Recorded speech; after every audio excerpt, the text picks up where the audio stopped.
Hello everybody and welcome to another Doctor Who review. This time it's a Big Finish adventure starring the 6th Doctor Colin Baker. It's the One Doctor.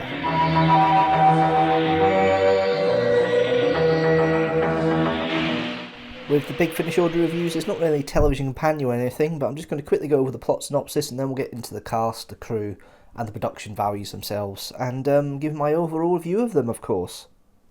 The Doctor and Mel receive a distress signal from the vulgar end of time, as the Doctor quotes it, a planet called Generius 1, in the Generius system. They need help and the Doctor and Mel arrive, however, it's already been saved by a character calling himself the Doctor.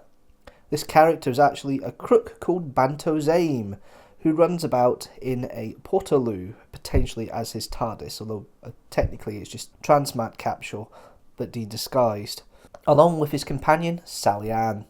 This Doctor has battered off creatures called the Skeloids, and now is looking for some financial repatriation.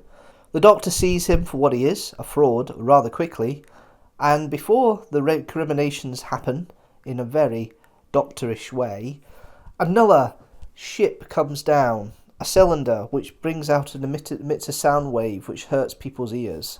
This creature ends up booming through a loudspeaker system that they need the 3 greatest treasures of Generius, and Banto has been tasked to deal with that, although the Doctor and Mel tag along. They're on 3 different planets, these treasures of the Generius system.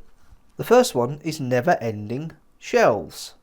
Basically, a flat pack of never-ending shelves, where shelf parts keep coming in and out from different dimensions and you never complete it. Banto and Mel are sent the task of dealing with this one, and it ends up with Mel fooling robots who are guarding the treasure, who have asked Mel and Banto to create the shelves. Mel fools them by thinking, well, this is it, this is finished, even though it may not be finished.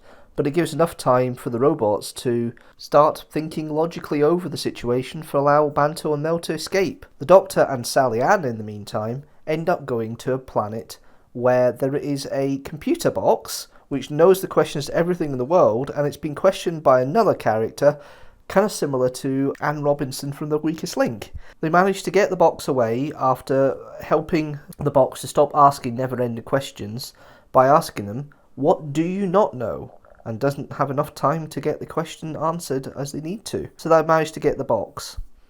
The last planet they go to, they all come together, and the Doctor sees the big diamond that they're looking for, but it is stuck in a force field, and the Doctor ends up initially getting swallowed by a big gelloid creature. The Doctor doesn't agree with the gelloid and soon gets puked back up again, and eventually the gelloid agrees to let go of the object, of the diamond. But the gelloid, it was a bit reticent to start with because he doesn't want to release the force field because he might miss a delivery he's been getting of an entertainment system that he's been waiting for 20 million years. As it turns out, as the gelloid goes and releases the force field that holds the diamond, the delivery comes by, but from a little insect delivery service, and they couldn't see anything, couldn't hear anything, and he has to wait a further 20 million years. The Doctor, though, manages to get the gelloid to accept that he will go and get the item for him in exchange for taking the diamond. The 3 objects are then taken back to Generius 1, and the enemy makes it clear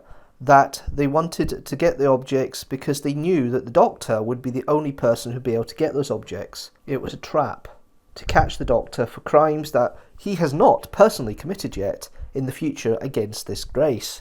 The Doctor fools them thinking Banto is the Doctor, and Banto is taken away. The Doctor and Mel leave, going to get Banto, and Sally Ann is left with the rapturous applause and gratitude of the Generius people for saving them once again.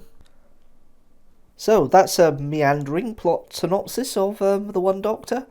But let's get into the casting, go through the characters, the main characters, and have a discussion with them about them. So we have the 6th Doctor, played by Colin Baker.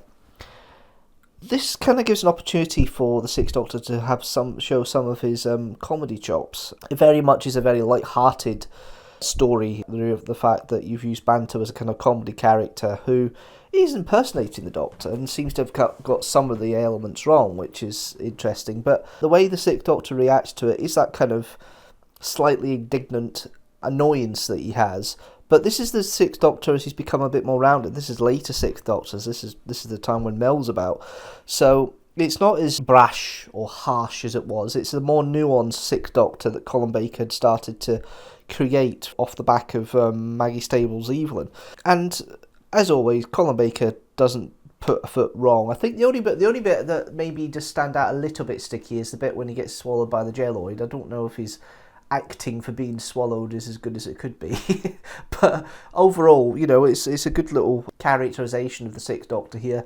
It looks like it has been reflected very well the way the Sixth Doctor is written here, and Colin Baker pulls it off with quite a bit of aplomb, really. We then have Mel, played by Bonnie Langford. Now, in this one, Mel, I love the way that Mel is expanded upon in the audio adventures, because you never get the true Mel on the television. Even in the later, more recent appearances she's made, you never get the proper Mel, really. She's this kind of truthful character who has a good memory and has a warm heart, but also seems to be very good at ticking off the Doctor outside all the fitness stuff. It's really quite nice, and I quite like the way that Bonnie Langford puts Mel across. She doesn't scream, again, which is great, because I hate when Mel screams.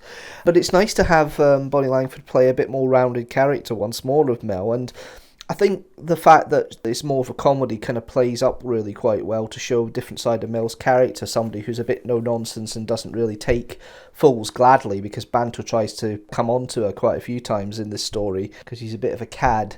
It's interesting how that works, and it's really been well performed by Bonnie Langford for that, and I quite liked the way it's been put across here by Bonnie Langford, and Mel comes across as quite an interesting and warm character, and it's nice to have that comparison to see how Mel is actually a better companion than Sally Ann is to Banto, so it's interesting seeing that, and I quite like the way it's portrayed and put across here. We then have Banto Zane, played by Christopher Biggins, who, you know what, it's a version of the Doctor which is a bit ridiculous, a bit comedic. It's probably the sort of version of the Doctor that all the newspapers and tabloids were thinking would be the new Doctor in the early 2000s. It's that sort of funny character, that funny, you know, comedy, celebrity sort of thing. Christopher Biggins has got a big character anyway, but they play on the fact of this pompous idiot, effectively, playing the Doctor, and it very much is probably a commentary of the time of all the tabloid speculation about who would be the new Doctor when the Doctor finally did return as Doctor Who all those years ago. This is made in 2001. So let's go into the good bits and some of the bits not so good of the story. Overall, I think it's quite a fun little story. I think it's quite comical. It's definitely got that comical element to it. There's lots of jokes in there. I think one of the most graphic ones, and obviously one of the most childish ones, is the Stardust, which happens to be a Portaloo, and when it starts dematerialising, it makes a flushing sound, which is quite fun and quite hilarious, actually. And then you've got other jokes between the characters, the joke with Doctor being swallowed, and then all the elements of that. There's a bit of toilet humour in there. I think the comedy works quite well with the wordplay and the way they all bounce off each other, and I think that's quite nice. But overall, you know, I think the story itself could have been 3 episodes, not 4. I think it does stretch a little bit. I think the bits with Mentos and the Questioner are maybe a little bit too long. I think the length you have of the Jelloid is about right, and I think the Never-Ending Shelves is about right as well. Where the bit with the Mentos and the Questioner could have been done a little bit quicker than what they did, and it would have made it a little bit easier. Overall, though, I think the idea of somebody taking, impersonating the Doctor and trying to gain some traction in scams with that is a nice concept, a nice idea, and I quite like the way that's put across. Ultimately, I think it's, in that respect, I think the story works quite well and is quite enjoyable, which does make it a decent Big Finish audio to listen to, but it's not top tier. It's enjoyable enough to have it fairly good with its rating, which we'll get to later. It's not something you'd go, wow, that's stunning, it's a brilliant story. The writing, as I say, by Gareth Roberts and Clayton Hickman, I think Clayton's comedic element is coming in a little bit here to make it work better, because I think Gareth Roberts doesn't really do comedy that well. I think Gareth Roberts is there more for the story, I think, than anything else. And it's an interesting premise. But as I say, I think the whole comedy element works okay in this one, and I think it's written all right. I mean, none of the main cast get any duff characterization, really. It works quite well. It's quite methodical by Gary Russell. You get the impression the actors have been told what to say and do. There isn't much interaction or way being able to freely talk about things or develop the character in a way they really want to. There is pigeonholed characters. I think The Sixth Doctor is probably the most well-rounded of them, but the rest of them are kind of slightly pigeonholed in their caricatures a little bit, which kind of is interesting. And the music by Alistair Locke, it just, punctuates it. It doesn't interfere, really. There's only a couple of more like comedic leitmotifs that come up here. There's nothing really major with it. And overall, I think it's not bad music, but it doesn't really do much for me. And production-wise, it's one of these ones where you can kind of, maybe not fully take your brain out, but you can see when things are coming. I mean, it's quite obvious to see where they're coming. That being said, though, I would give this story, actually, a higher rating than 3 TARDISes out of 5. I actually would give it just 3.5 TARDISes out of 5.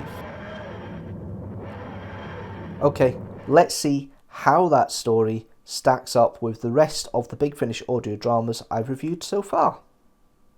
So the One Doctor sits in with 18 other stories that have been rated 3.5 TARDISes out of 5, including Phantasmagoria, The Fearmonger, The Fires of Vulcan, The Holy Terror, Storm Warning, Minuet in Hell, and Primeval. The 2 lowest rated stories are Land of the Dead and Winter for the Adept, with 3 TARDISes out of 5, and at the top, the highest rated story with 4.5 TARDISes out of 5 so far is The Apocalypse Element. That's it for this review of the Big Finish audio drama, The One Doctor. What did you think of it? Leave a comment down below. Did you like it? Leave a comment down below. Were you not so keen? Leave a comment down below. If you like this video, please like it, share it with the hashtag teamstructor, and if you like the channel as a whole, please hit the subscribe button and the notifications bell so you know when a new video comes out. Next video is next week. It's a Kidstructor for Galaxy High, and I shall see you then. Thank you very much for watching and of course listening, but do you know what? I'll see you later.